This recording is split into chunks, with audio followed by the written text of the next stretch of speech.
আমরা নির্বাচিত হই, যদি কোনো সনাতন ধর্মের কোনো সদস্য যদি ক্লেম করে অমুক ব্যক্তি আমার জায়গা জমি জোরপূর্বক জোর করে নিয়েছিল, যদি আইনি প্রক্রিয়ার ঐক্যতা প্রমাণিত হয়, ইনশাআল্লাহ আমরা যদি রাষ্ট্র ক্ষমতায় থাকি, সেই দখলকৃত জায়গা উদ্ধার করে প্রকৃত মুসলিম মালিকের কাছে সেই করে আমরা ফেরত দেব ইনশাআল্লাহ।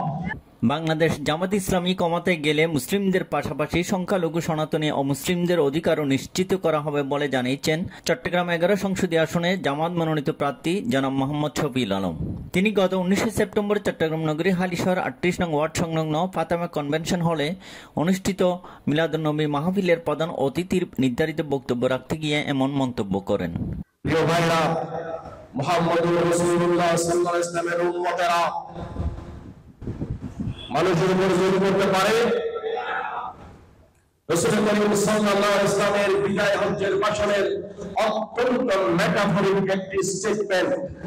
আল্লাহ রাসূল বলেন, বিদায় হজ্জের ভাষণের একটি অংশ এরকম, আজকের এই দিন অর্থাৎ ইয়াউমুল হজ, আজকের এই মাস জিলহজ মাস, আজকের এই নগরী পবিত্র নগরী মক্কা যেমন পবিত্র, প্রত্যেক মুসলিমের কাছে অপর মুসলিমের মান সম্পদ ইজ্জত যেমন পবিত্র। শুধু মুসলিম নয়, আমাদের প্রিয় প্রাণাবিক প্রিয় নবী মুহাম্মদ রাসূলুল্লাহ সাল্লাল্লাহু আলাইহি ওয়াসাল্লাম কেমন ন্যায় পরায়ণ একজন মানবিক নেতা ছিলেন পৃথিবীর বুকে। যিনি বলেছেন, কোন মুসলিম যদি কোন অমুসলিমের পরিশ্রম করে, কাল হাসরের ময়দানে আমি মুহাম্মদ সাল্লাল্লাহু আলাইহি ওয়াসাল্লাম ওই অমুসলিমের পক্ষে হয়ে সেই জুলুমকারী মুসলিমের বিপক্ষে দাঁড়াবো। প্রিয় বন্ধুগণ, এই বাংলাদেশে আমাদের মুসলিম ভাইদের অনেক জায়গা জমি দখল হয়েছে, এটি অস্বীকার করার কোনো কারণ নেই।